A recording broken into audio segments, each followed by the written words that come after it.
Hello, I'm Wright Gwyn. I am the program manager of the Forest Park Environmental Awareness Program, and I'm here today to talk about a growing landscaping technique called rewilding. Now, I had never heard of this until about 6 months ago, and apparently it's growing across the country from neighborhoods to the whole communities, but I'm not really sure what it is. So I have brought two people here who know about it a lot more than I do. So let me introduce them, and then we're going to talk about rewilding, how to do it, what kind of plants to use, what kind of resources are available, things of that nature. So first of all, I'd like to introduce Carol Mundy and Greg Torres. They're going to be our panelists, and I'm going to read their little bio here. And it's not a short bio. They've done quite a bit. So for Carol, she was a naturalist, speaker, writer, and taught at the University of Cincinnati and Hamilton County Park District, leading classes on urban wildlife issues, native plants, weed identification. I need you at my house for that. Be happy to help. There you go. And the historical use of plants. One of her favorite botanical projects was the design of a medicinal display for the Ohio governor's residence heritage garden. Heritage Garden. And the Lloyd Medicinal Garden in Columbus, Ohio. That's quite a project, it sounds like. Carol is the recipient of the citation of horticulture education from the Garden Club of Ohio. She continues to offer lectures and workshops in her retirement. Yeah, quotes. I think you're working more now I think so. than you ever have before, teaching informally for many groups, from master gardeners to wildlife rehabilitators. She is a longtime host, and I was on your show a long time ago, of a weekly radio program, Outdoor Life, on WMKV, a radio here in Cincinnati, and the show features unique topics and interviews tying together nature, science, art, and culture. Yep, a little bit of everything. It all comes back to nature. A very thorough background. Now, Greg is an interesting character. I just got to know him recently. Greg is a certified naturalist through the University of Florida. He's an interpretive guide and has extensive professional background in horticulture.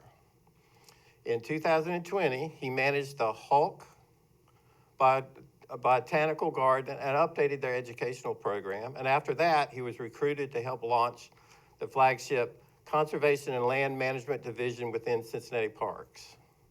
Greg is the recipient of the Taking Root, I like this, Taking Root 2023 Johnny Appleseed Award. And his work has contributed to 2 Ohio Parks and Recreation Awards for conservation and land management and interpretive programming. Now, this is what I like.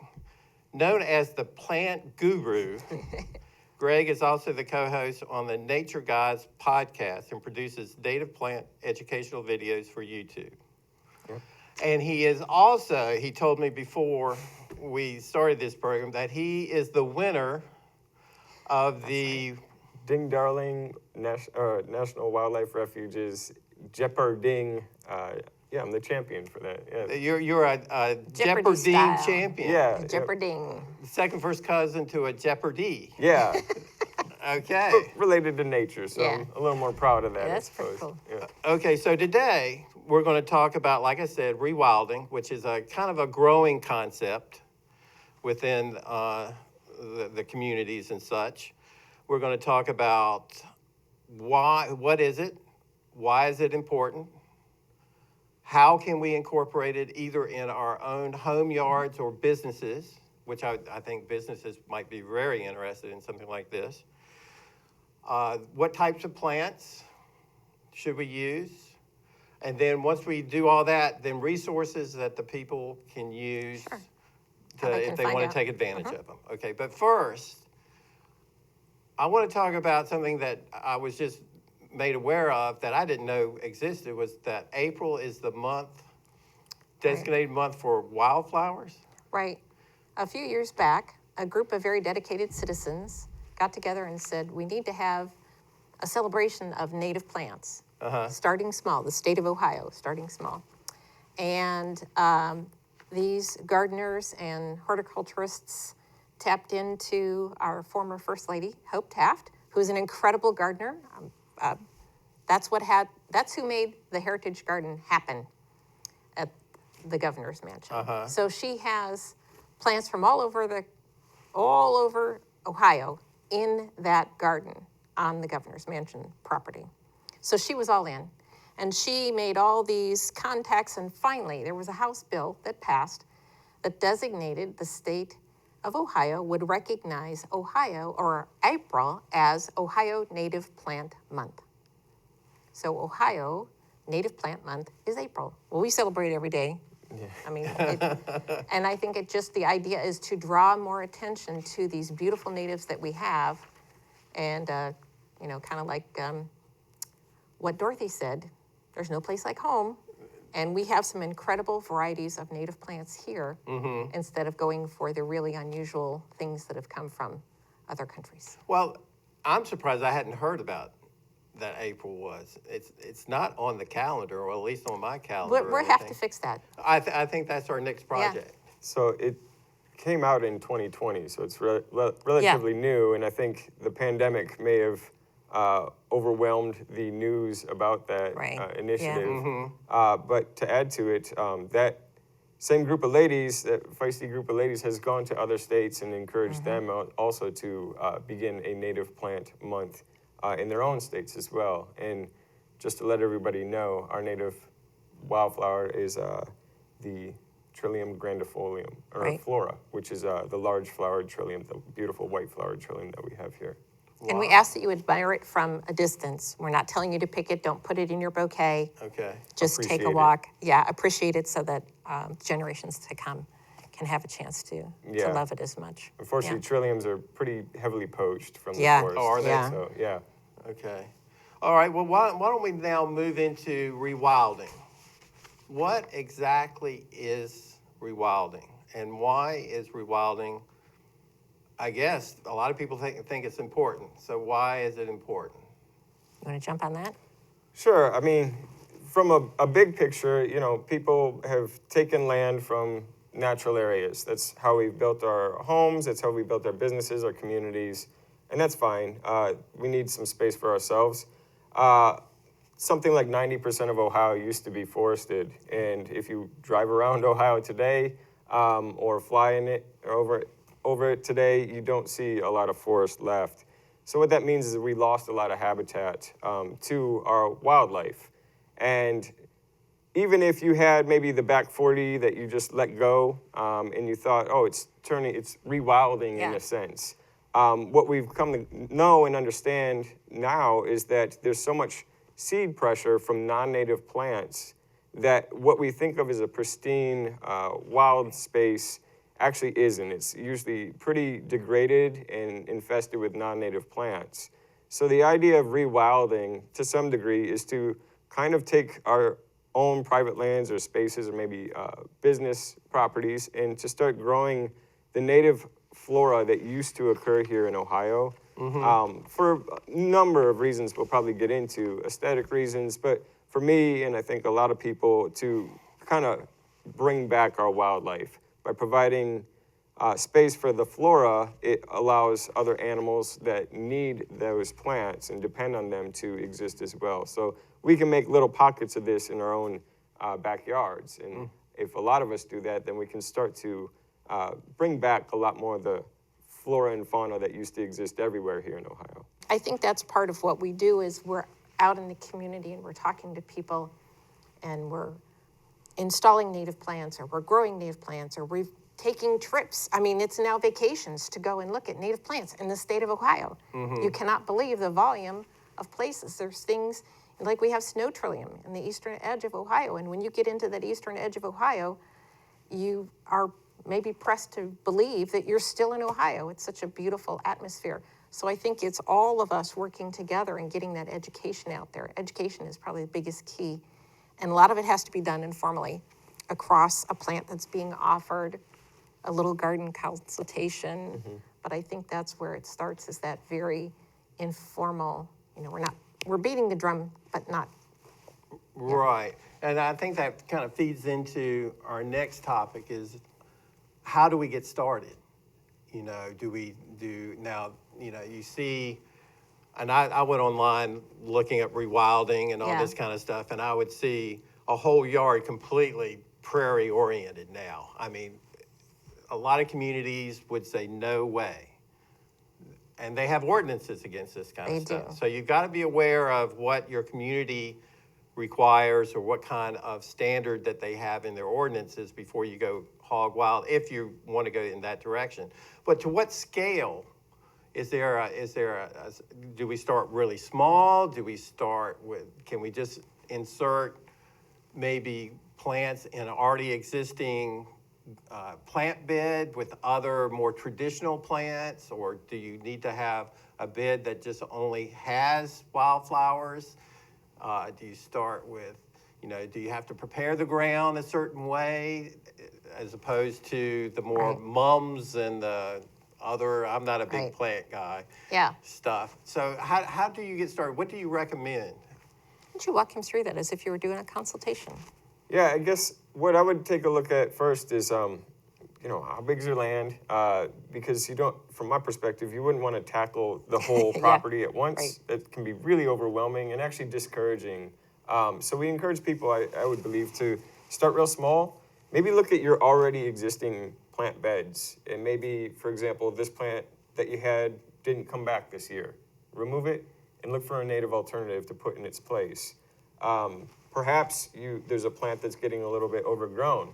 Maybe remove it, or it's a little bit aggressive. Remove that and try to search for a native replacement for that as well. I like also, a lot of people have plants, let's say trees in their yard with a lot of mulch around it. I like to, instead of mulching right up against the tree, plant some native plants if you can fit them between the roots, because they've created a kind of a niche partitioning. The tree roots and Right.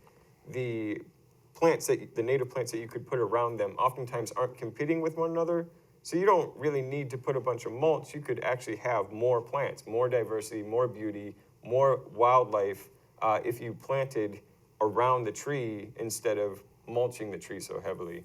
But again, if you're just getting started, and also for homeowners or apartment dwellers, you can even have some potted Right. plants Okay. that can also serve the same function of bringing wildlife and providing food and forage for other creatures. So I would keep that in mind also.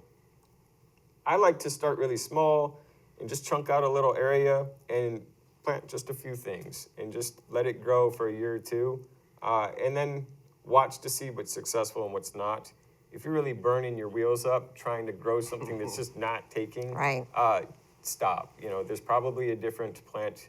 You might need to look more deeply into the plant's needs to have success in that way. Yeah, I agree with him. Starting small. Why overwhelm yourself? And the easiest thing is that garden bed that you're already using. So you could rake back the mulch, maybe re-examine the type of mulch, and we'll talk about that in a while, I imagine. And, do some research. Call somebody. Look us up. Talk about native plants. There are plenty of people who can help you make those decisions as what will fit in a space, just like if you went into a traditional garden center Right. to make those decisions about what will work in that particular spot. So should they be aware so you're kind of recommending to look at your yard or your business property, what's sunny, what's not sunny, because there are different plants Yeah, that require different, just Sure. like our traditional type of things. right. Can you though is it good practice or bad practice just to say, well, I've got one or two plants, I'm just going to put them in with my regular bed traditional plants? Can you do that as well too? Not just, It might depend on the plants that are there and the plants you intend to put in. It's, you have to decide if they are going to be something that overgrows the plant that you have there, okay, or vice versa. Maybe the hostas or whatever you had in that bed are aggressive enough that you put in your natives and they are overshaded. Or some plants don't play well together. Sometimes they put out a little chemical into the soil that says you can't have this space. So you do have to do your homework. okay, we'll get to, okay, that's a good point, because I did plant something once, and when we get to the Okay. plants, I'll tell you, All right. the outcome of it wasn't pretty. All Let me right. put it that way.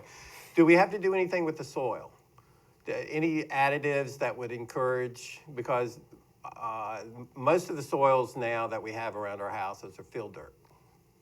Right. So are there additives once we churn up or break the soil down? What do you recommend to prepare the soil so it'll give the plant the best chance? But you're still talking about within a bed. Yes. Yes, yeah. Well, I'm a fan of compost, leaf mulch, some pine fines we can show people later. But you probably have some other ideas as well. Yeah, all of those are great for adding some humus to the soil, to kind of breaking up the clay clods that we have, which can be really tricky to work with. I think if we're talking about native plants and adding them to your yard, you really do need to consider the plant itself and what its specific needs are. I want to make this broader point that when we're talking about plants, we're talking about an entire kingdom of life. So if we talk about animals, for example, the needs of a bat versus the needs of a rhino are totally different. They're completely different. So we need to take that into consideration when we're talking about plants as well. So our native plants, we have some great ones that grow in the shade, but they also really require very, very rich organic, moist soils. So if you don't have that, but you have shade, those shade plants might not do well in dry, shady soils, right? So you really need to understand where these plants are coming from in our local ecosystems, and then harken back to what those local ecosystems actually look like. Our forests had thick soils, real humus-rich leaf litter, and very moist. So if you don't have spots like that in your yard, then the spring ephemerals, for example, probably won't do very well in your yard. You're going to need to look for a plant locally that still exists, but that is more suitable for those conditions. Hot, dry soils that are really kind of poor soils. Some of our prairie plants are excellent at taking that, digging deep roots down, breaking it up, leaving behind dead roots that break up the soil more and add more carbon to the soil. So you just really need to learn your plants, understand them very well, what their needs are. But in doing that, in learning about the specific plants, you learn about the faunal connections too. That this plant, not only is it going to do really well in this site, but it's going to bring in this butterfly or this bird or this insect that you might really also appreciate as well. It never hurts to learn more about your plants. They're going to be your neighbors. In a way, they're kind of your outdoor pets, if you could. Yeah, that's a good way to look at it. Yeah. So care for them, love for them, and learn ways to really foster their growth as best you can. Yeah. Well, that's great. Now, y'all brought some things to show us as far as the gardening and the planting of the plants, and that you think might be good for the viewers to see. This might be a good time to show what you've got and to talk a little bit about how to use them. How to use them. Right. Yeah. So who would like to go first? Well, since we're coming off the soils, maybe the pine fines. Sure. Demonstrating what those are. The pine fines, and I'm going to spill these out. So the pine fines are pine bark, and all of the pieces are no bigger than, say, a fingernail. They're not like those big chunks that you get from the hardware store or whatever, Boy Scout mulch sale kind of thing. Those big nuggets, or you have shredded bark. There's also pine needles, but we're not in a situation here in this part of Ohio really to utilize that as much. But these pine fines, and you can see how very small they are, these can be added into the soil. You can tilt them in. I use them as mulch, as top dressing. These are more than a year old, so they're breaking down very slowly. They're not clumping together. They don't form these crazy balls. You don't have an overactive fungal situation where some of the mulches, you get this really gross looking mold that comes over the top that has a very unnice name. We won't talk about that, but it's very unsightly. Nobody wants that in their garden. So here's a real simple thing, and you can buy this. They call it pine fines or soil conditioner, and it adds a tiniest bit of acidity, but really it adds more lightness, aeration, and it allows the moisture to get in. So it's not clumping, it's not forming a block for that moisture to get through. So it's pine fines, F-I-N-D-S?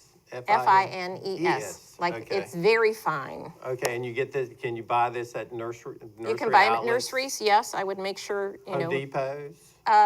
Just make sure that's truly what it is, that it has nothing else in it. Because when you buy mulch, sometimes that happens. You don't know really what's in that bag.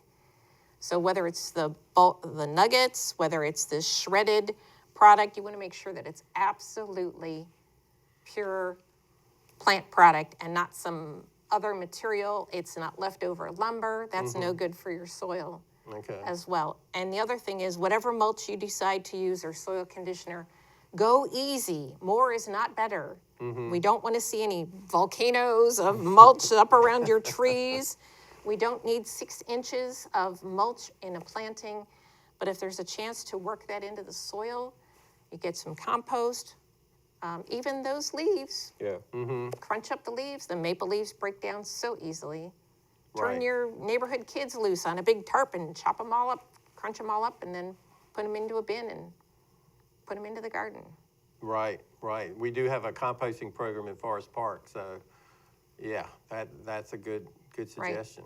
And it's simple enough to do. I mean, you already get, the leaves are free. They are free, and I they're was gonna everywhere. say, yeah, the leaves are free. We're bagging leaves them are up free. and sending I them know, away. yeah. Like, what are we doing? This is the Right. perfect additive to these soils. Yeah, Right. the natural additive that has always been. And if you mow them over just with your lawnmower, they're already crunched up in fine little, and you can do all kinds of things with them. And you can talk to your neighbors. I have some very nice neighbors who are very happy to let me have all of their maple leaves. Oh, I go around and collect some too. Yeah, that's kind of fun. It is, right.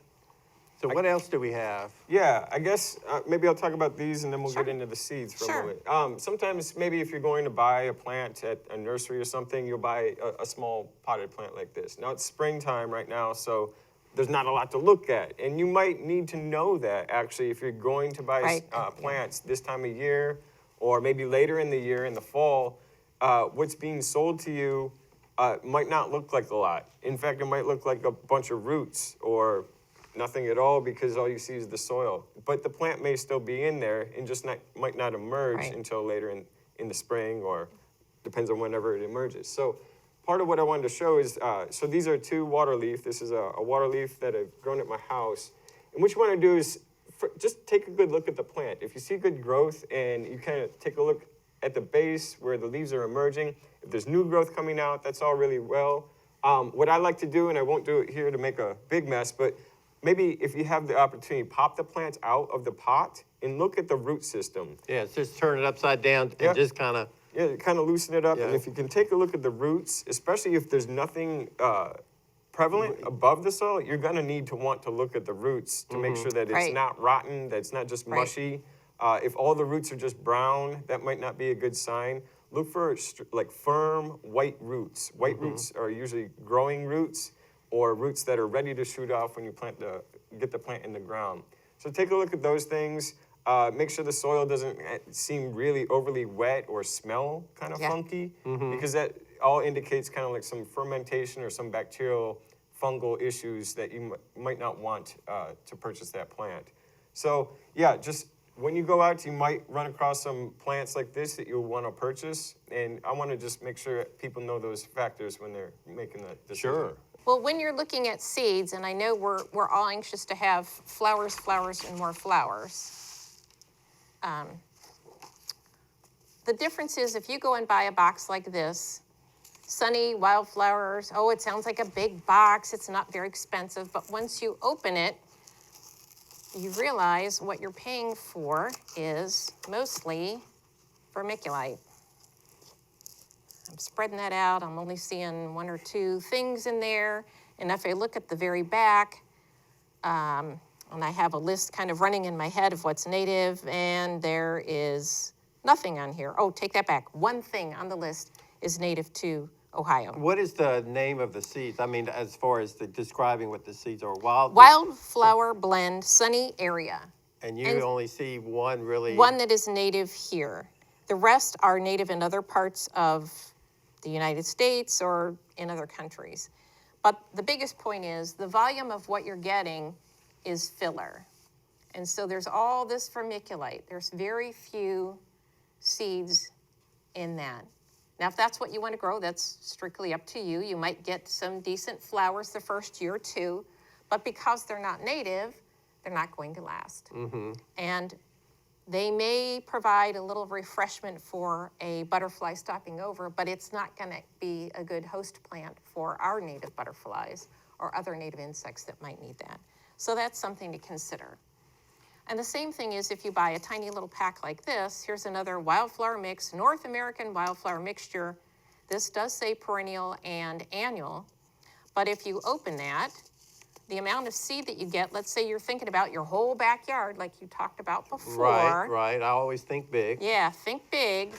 So here you've put out your, whatever amount you've put out to buy this little wildflower mixture. And what you get is less than, that's about 1/4 of a teaspoon. I measured that this morning. Again, looking at what's on here, the things that I'm seeing, it says wildflower mixture, North American wildflower mixture. Chinese forget-me-not is not native. In fact, forget-me-nots have now been listed to not use because they are an invasive species in some areas. They're given away at celebrations of life and so on, forget-me-nots. I completely understand that. But why not celebrate with a plant that was from where the person came from? Right. Siberian wallflower, just to give you an idea that there are some things in there that, okay, you might get a few little flowers, but that's not going to fill the bill if you're working to provide a native culture. So this is seed from the Shaker Tray Seed Nursery.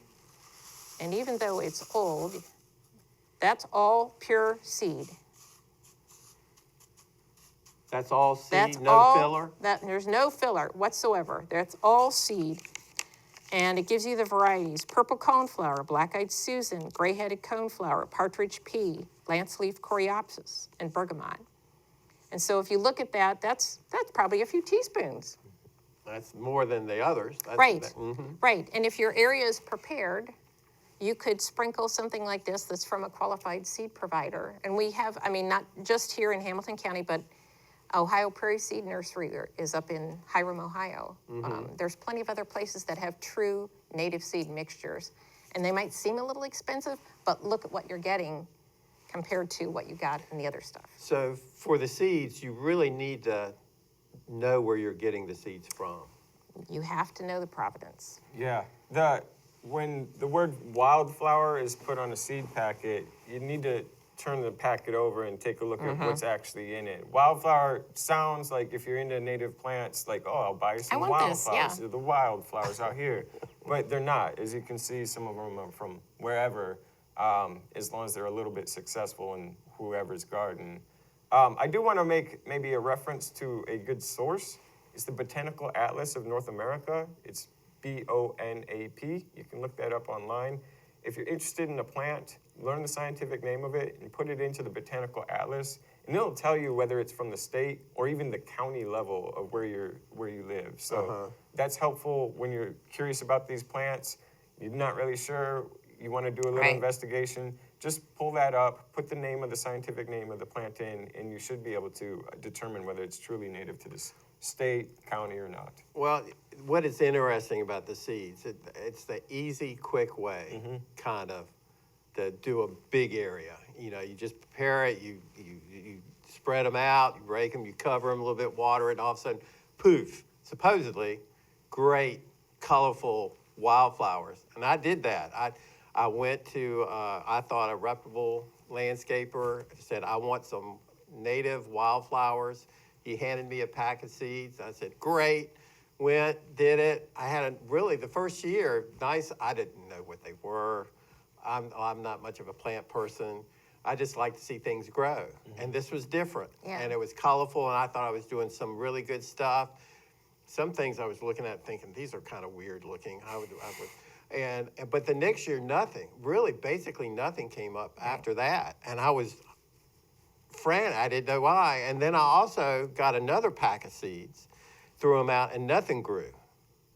Now, I pride myself on being able to grow stuff, and so it hurt my feelings that nothing grew. Came up. Right, but seeds, yeah, I learned a big lesson about seeds. But then you really need to know your plants when you go get seeds, or know the person and trust the landscaper who is going to offer you the seeds that know that. And what when he's you buy talking a about. mix like that one, like I said, this was from the Shaker Trace, which was Great Parks, Hamilton County, or you use Ohio Prairie Nursery seeds, they can put together a mix. If you describe the territory that you're Really? trying to cast seed into, they can suggest a mix. Now that is a mix. It doesn't mean that they won't all germinate, but there are also things that tend to grow in together. When you're looking at a lot of these wildflowers, they want their buddies. That becomes that whole little ecosystem. Right. If you notice something like blazing star comes to mind, if you grow those individually, liatris, gay feather, if you buy them at the floral shop, they shoot up and then they want to lean. But out in the prairie, they have all their other plant friends around, if you will. And so they have that extra support that's coming through.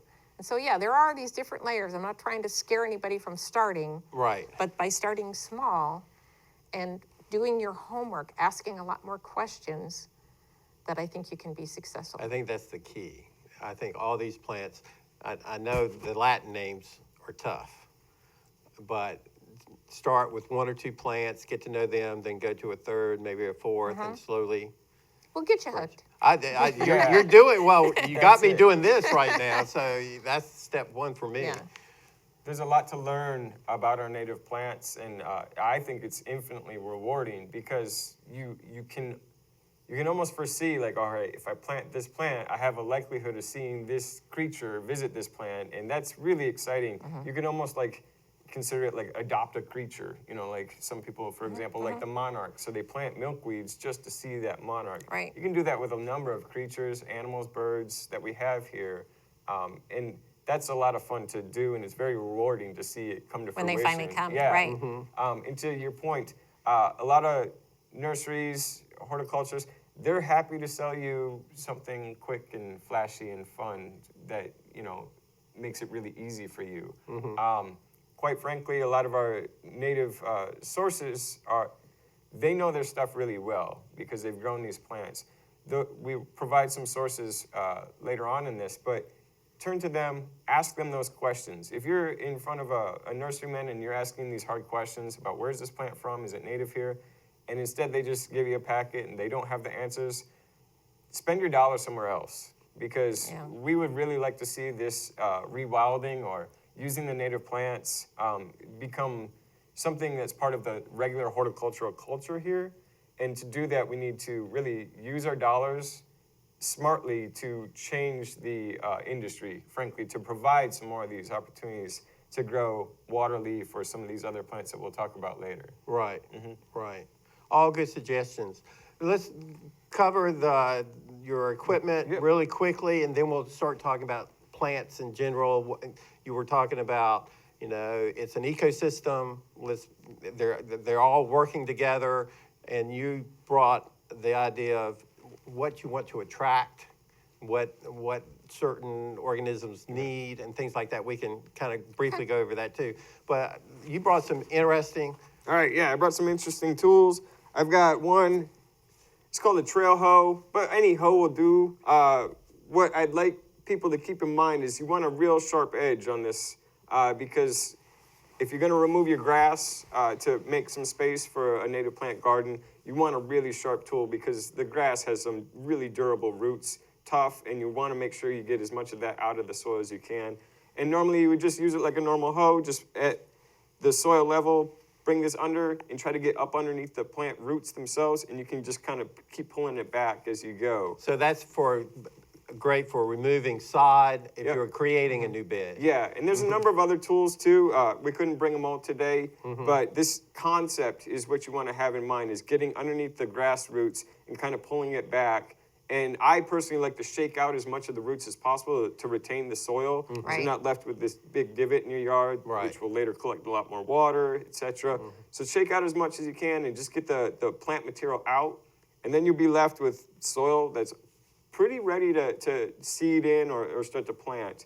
Another tool that we have, and I'll try not to get mixed up with the mic, is called a dibble bar, and this is a really nice one. Plants like this is a little bit large that I brought in, but oftentimes you can buy flats of smaller plants, individual plants, plugs. Plugs, I was going to say, yeah. Right, and this tool is really great because you can just put it in the soil, stomp down on it, and it makes the perfect little size hole to put your plug in. And then you tamp around it a little bit. And you're done. And you're basically set. Now, if you're planting in the wintertime, or fall, I should say, you want to come back in the springtime after all the frost is done. Make sure that the frost hasn't pushed the plants up out of the hole, because that can happen with our freeze-thaw cycle that we have here. The plants can literally be pushed out of the hole. So you want to make sure they're tucked in, again, and tamped in pretty good when you do plant them. Always water. We'll talk about watering here in a moment. I will say these two particular instruments, they're heavy, they're an investment. You only have to buy one for your whole life. Yeah. You know, maybe this is something where one neighbor buys one and the other neighbor buys the other, and you have that little tool share up and down your street, because why do you need, $500 worth of plant tools? That's a great idea, yeah. But these will last a lifetime. You can pass them down to grandchildren. Yep. And I always like tools with long handles, because then you're not bent over trying to do a bunch of work with a short handle. So if you know you're gonna be standing up, get a tool with a long handle. It's a lot easier for your body. Additionally, I'll just set these here, I suppose. We've got a seed drill or a plug drill, just like any other drill, except with a big Big here. plug. Yeah, and you can Big take this, auger. and there's bigger ones too, big Right. augers that you can use, 2-person augers, depends on the size of plant you're using.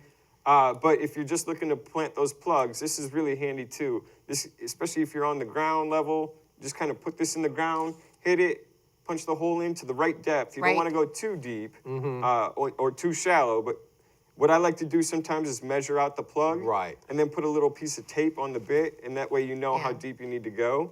But you just put that in the ground, and you can put a lot of holes in the ground quick. And once you've done that, the plug's going really fast. So when you invite your friends over to help you plant all the plants you got at the native plant sale, you can, Exactly. do all the holes, and they can follow behind and put all the plants in. We planted 2,000 plants at Walnut Woods High School by prepping the site first with this drill like this in 3 hours. So we just moved through it, and it got planted real quick.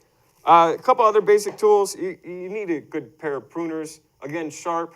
Sharp tools are also safer, because you're not trying to put all your energy into cutting something. It just cuts nice and clean. And I personally like the soil knife. Some people like them, some people don't. They're quite sharp on the edge, so you want to make sure you're using gloves or just be wary of that. I like the soil knife that has the inch marks on the knife blade itself, so that you know perhaps you're planting plugs or a couple plugs, you can really kind of carve out a little hole with this, but you know the depth that you need to go to as well. There's also a little hook that you can cut with as well. But this is a pretty durable tool. I've never had one of these break ever. I think they're going to be around forever. A.M. Leonard does a really good job manufacturing these. So that's And they'll a couple replace tools. it if it breaks. Is that right? Yeah. Oh, I've never had one break. So that's a great investment in tools as well, I would say. So those are a few tools I think that can help you get started. And there's a number of others. It would be impossible to have them all on display here today. Right. But these are a good start to think about what Right. you might have to do or what you might need.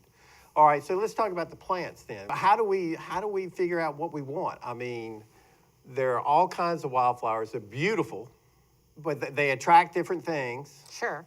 So what kind of plants attract what?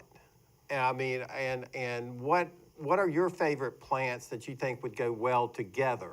I think the first questions are the same that you'd ask of a gardener who was going into any garden center. What is the condition of the site? Is it sunny? Is it damp? Is it shady? Is it near a tree? Does it get a lot of traffic? What height? Some people have very specific, Right. heights Height of is a things. big one. I really like a big variety. Some people would say my choices are chaos, but I look at the variety of colors, the different heights, the full seasons of plant material, of blooming times, and then the creatures that are coming in to visit that. So each part through the summer, spring and summer, I get to see something new. And then even at the end, some of the plants that I have create flowers made of frost, that's sap that's coming out over the winter. So that gives me 4 seasons of color and interest. Now, granted, I'm on the naturalist side of things, and things aren't quite as controlled as some people might like. But you can plant these as if they were a traditional landscape plan. Okay, so if you wanted to attract butterflies, that seems to be the big, butterfly garden seems to be, the Right. thing. I've had students talk about it, I've had teachers talk about it. Sure. Everybody talks Yeah. about it. What would you incorporate in a butterfly garden that would attract butterflies? So once you're past understanding kind of the site conditions that are needed for the plants Right. you want, I think the next thing is to ask those questions. What kind of wildlife do I want to attract? Butterflies are one. Other people might really enjoy seeing birds. And if you kind of hone in on what you're trying to attract, that can help also inform what kind of plants you want to plant. Butterflies in particular are attracted to nectar. They'll come to nectar. It's basically like the gasoline of the insect world, right? So that's why you can find them on non-native plants. They don't care about that. But the big difference, though, with the butterflies is that their young, the caterpillars, are usually very dependent upon one set of plants, and those are usually native plants, in order for them to develop actually into butterflies. So if you want to get into a butterfly garden, the real thing to do is to look at the butterfly's host plants, okay, and plant the host plants for those butterflies. That takes a little bit of research. Some of them are pretty obvious, like if you want to see the spice bush swallowtail, well, you're going to want to plant a spice bush, right? Some of them are kind of obvious like that.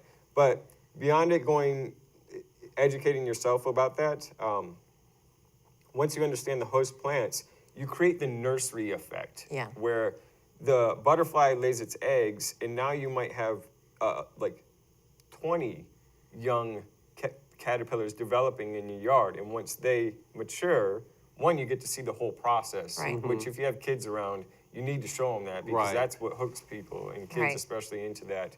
But watching that whole development, and then the butterflies, they mature and they're in your yard, and they're now feasting on the other nectar plants that you have in your yard. And as long as those are native as well, you're going to really be generating this nursery adult kind of life cycle right there in your own yard. I think that's what's missed a lot of times in butterfly gardening, is that you want a real butterfly garden, you got to host the babies too, and those are the host plants that they depend upon. To that end, if you have a good butterfly garden, your plants will have holes. That means you're successful, because if you're planting the host food for the larva, guess what they eat? Plants. So there's going to be holes in those plants. And all that means is plant more plants. And we have grown up hating insects Exactly. that eat our plants, but this is just the natural way. Right. And that also means you're not using insecticides. Your native plant garden becomes kind of that sanctuary. And if there are insecticides by the neighbors, another lawn care, something, that's going to reduce the number, because that insecticide, I'm sorry, I don't care what they tell me, it's not just going to kill the bad bugs. It will affect many other things. Yeah. And so even though you might have adults coming to nectar, if they are killing the larva because of whatever insecticide is being used, then we've broken that whole nursery cycle. And so I think that's important. I mean, I get calls in the spring because things like redbud have little, almost half moon or circular cuts, and people are freaking out about that. And this is the leaf cutting bee. And all I say is, you are so lucky to have this, because that means she's eating this good plant and taking it back to line her little nest. Each one of those pieces is going to be rolled up to look like a tiny cigar and will be a chamber for a baby bee. This is a good thing. It's not really, I don't think it's unattractive. It doesn't kill the plant. I think it's pretty interesting. Yeah. Got to broaden your horizon on what is interesting.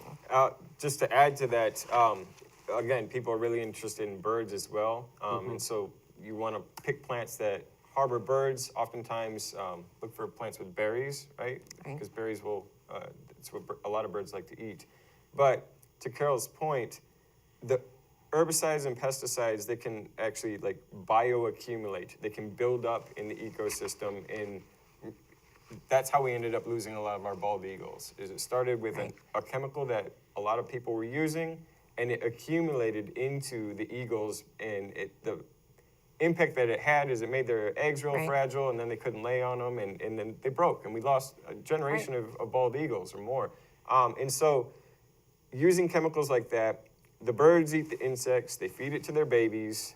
So if you're using chemicals to prevent insects on your plants, well, then the birds don't have anything to eat. Or worse, they're eating poisonous things that they're feeding to their babies. Right. So we want to break that cycle because it's not just, it doesn't end with just the insects. It adds all the way up the entire like food chain and ultimately with us too. So we need to break that cycle if we can. I think one step further is people love hummingbirds, but they don't know the connection. They think hummingbirds are strictly nectar feeders. And 70 to 80% of their diet is insect that's around those plants. I did not know that. See? And so they think if I have beautiful flowers, I can still use this other stuff to kill the bugs, so I'll have beautiful flowers. But you're also taking away the food for things like hummingbirds and net catchers. And I mean, insect is the main food of all of our spring birds that are having babies at that time. That is their main source of food. So you're closing the shopping mart if you're using insecticide. So from what I gather from everything we've talked about, you're creating a very comprehensive ecosystem that is dependent upon each other, of the individual plants. Yeah. And that's it's a different way of thinking about gardening. It's tough to wrap your head around it if you're not in the field or work with it every day. And you're used to putting, every season you put out a different type of traditional plant because it adds color for that season, but then it dies and you have to do something else, start all over again. This is something that keeps perpetuating itself on, and you just need to learn the plants and let them do their thing, it sounds like. And the majority of things that we're talking about are perennials, so that means they're going to come back. Some of them are really long-lived, which means they're going to take a while to get established, but once they do, you're going to have benefit and enjoyment for many years after that. You don't have to go out every season, and once they're established, you're not babying them. I mean, I know people love impatiens and petunias, but they're very needy. And especially when we get into that really high maintenance. High maintenance. In that hot, dry period in the dog days here in Cincinnati where it's hot and steamy, to me, I'm thinking, well, if you just put prairie plants in, then you'd have all the beauty and you wouldn't have to worry about it. Right, they're accustomed to that. They're accustomed to that. Yeah, you might need to, I think for all the plants, and planting in general, you need to water in and make sure that they get well established and get their roots settled in. But after that, to Carol's point, they kind of take care of themselves after that, a lot of our native plants. Right. Now, we are getting into some extreme weather, I think. Big changes, yeah. Yeah, like 90 degrees and, no rain for 3 weeks at a time. That can start to cook even our native plants. So just keeping an eye on that. But I think any gardener would be vigilant about that anyway, and water their plants anyhow. So I don't think that our native plants need any more care. I think they actually, once established, require less care. But it does. It's a different kind of philosophy of gardening using native plants. The understanding of not using chemicals, herbicides, letting damage happen to the plants because we're feeding the overall ecosystem. And overall, the approach is to, honestly, it's the old-fashioned approach of stewarding your land, right? And taking care of the land in accordance with, I guess, more natural principles. Yeah. Well, that leads us into, because I'm a firm believer, you never leave somebody without giving them some resources. There you go. Yeah. They need to have somewhere to go or some place to look. Okay, so with your help, I couldn't have put these things together myself. Y'all have put together some resources for us. The first thing that we're going to show you is the wildflower and native plant suggestion list. Now, y'all put together some suggestions of plants. There's the common names, so you can, easily, we recommend that the viewers or whoever sees this go to your site. What was that site again that you mentioned? The Botanical Atlas of North America. Okay. BONAP. BONAP, I was just going to say, BONAP. BONAP, okay. Yeah, do that. Just start learning about what each plant does, what it provides, and things of that nature, and then start going to where do I find these plants? Right, because I know many, many years ago when I started beating this drum, that was the big question. Where could I get those? And I'm like, well, you're going to have to send away to Wisconsin or Frankfort, Kentucky, or there's one person in Ohio. But now I think a generation past, there are so many different providers again, do your homework, see how they're growing them, that they were locally sourced, that they weren't, taken, we were talking about trilliums or orchids. That's a whole nother issue, because you want to make sure that if you are getting those things, that they were taken legally instead of dug up out of the woods and put into a pot. That's always one of those kinds of questions. So the list of plant resources, there's so many people that are making those things available. And it's really as simple as, if you are growing a little native plant patch, when those go to seed, you collect them. You're getting ready for the next season, and you trade them with your friends who, I got this. It's like, bubblegum cards. I got this and you got that. Pokemon cards. Or whatever the new trading card is. But the idea that there's your seed source. You can start that locally once you plant these. I've got a friend who has turned her backyard into kind of the wild kingdom type of yard. Yeah. And she goes out and looks forward to collecting the seeds. To me, it would drive me nuts. But I'm going to give it a shot. Good. And like you say, start small. Start small. And see how it works, and then, go from there. But there's so many different things you can do with these gardens, it sounds like, that you just have to pick one thing and concentrate on that, and then move and move. And this is a long-term proposition. Well, it's not any different than you learning a new language or teaching yourself how to ride a bike or whatever. I've tried to learn a new language, and I'm still, after 10 years, still on phase one. But you start out small, right, and you just keep building on that. Right. I mean, the knowledge that we have, this is a lifelong thing. It wasn't like we just woke up one day and it was all there. Right. You keep learning things, and then you learn them again because new information and new science research comes out and goes, well, let's rethink whatever you learned 15 years ago. Now, this list that y'all provided me, you also put notes on them. You said some of these nurseries require an appointment. Correct. So go to these websites and get the phone number and call them, or maybe they have an appointment thing on their website. Right. And schedule something. It's not something that you can just drop in. Correct. Most of those are not retail establishments where they're open all the time. These are people who have a passion for growing these plants. Some of them may be a home-based industry. Some of them are in a smaller spot, so they are limiting how many people can come in at a time. But that way look at it this way. If you make an appointment, you have that person's full attention. This is like a personal consultation. If you go to the garden center, you're lucky if you get somebody who knows the plant you're asking about. But when you set up an appointment with one of these good true seed native plant growers, you'll learn a lot. Oh my gosh. And you'll get to see the variety of things, and they'll explain why this goes with this and don't use it over here. And you also put a note on organizations, conservation organizations that also sell, but they have like selling days. Correct. So you got to pay attention to when they're going to be offering a sale day that you can go. Right. And again, those are people who know what they're doing, and you'll get a lot of information when you go to those organizations as well. Right. And then more resources, gardening organizations, and you've listed 4 here. The Civic Garden Center of Greater Cincinnati. Excellent resource, yeah. The Cincinnati Zoo Botanical Gardens. They have their own farm out in Warren County, Boyer Farm. Do they also do like seminars or they workshops? Do, absolutely, So check into those. The Cincinnati Nature Center, the same thing. Check to see when they have workshops and seminars. And they sell native plants. And they sell native plants. And the University of Cincinnati, the university classes for the public. So they have classes that you can sign up for, apparently. Right. It's not, you can sign up for a traditional botany class or native plant class, native plant communities, but they also have things through, say, Communiversity, where you and I could go and on a Tuesday night for a few weeks, get the information. Like continuing education exactly. kind of courses. Right. Lifelong learning. Right. Yep. No tests.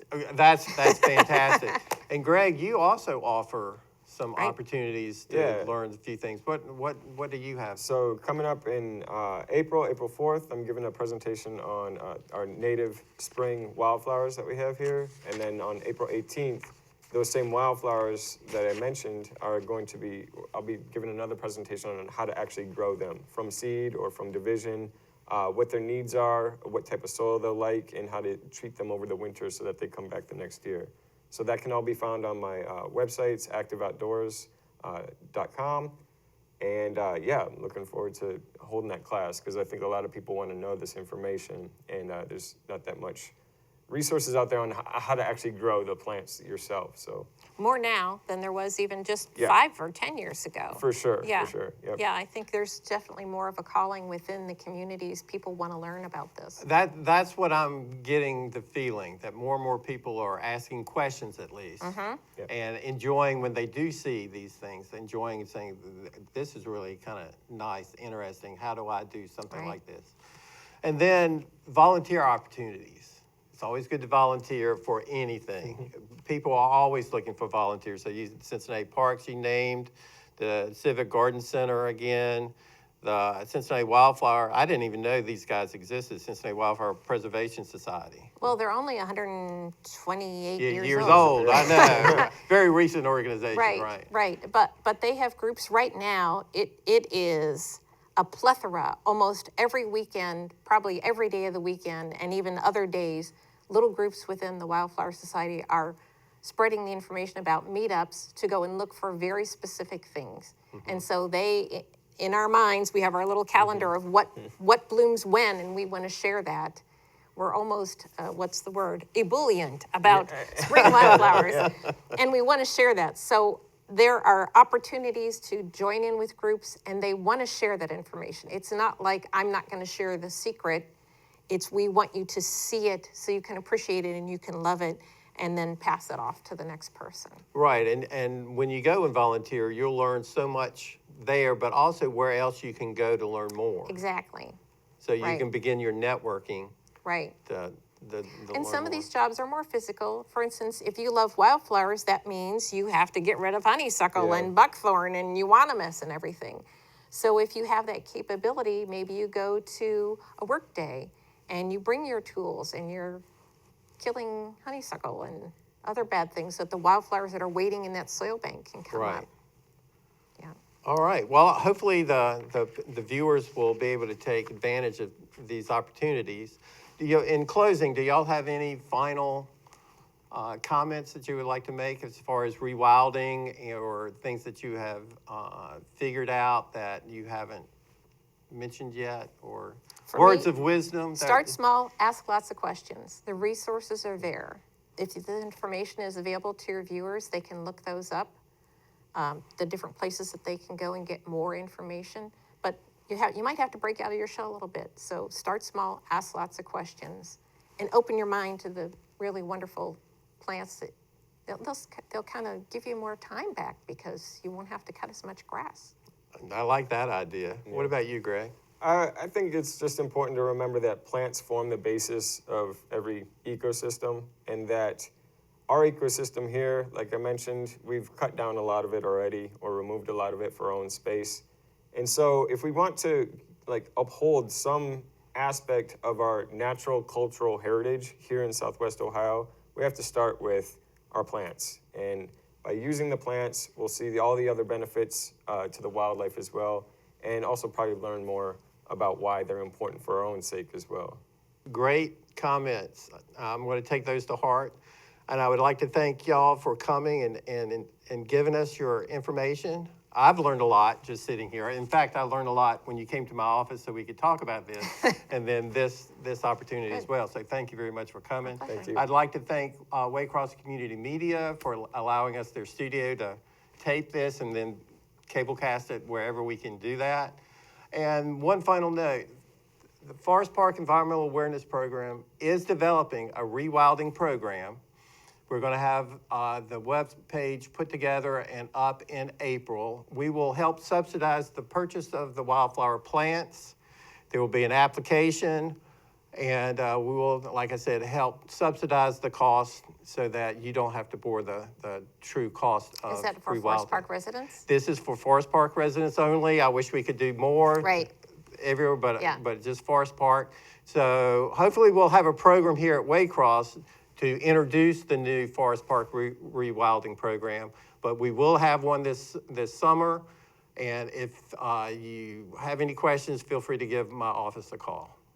Okay, with that, thank you very much. I thoroughly enjoyed this. I was a little nervous coming in, but I really don't want it to end, but thanks for coming. You're welcome. My pleasure. Thank you. you.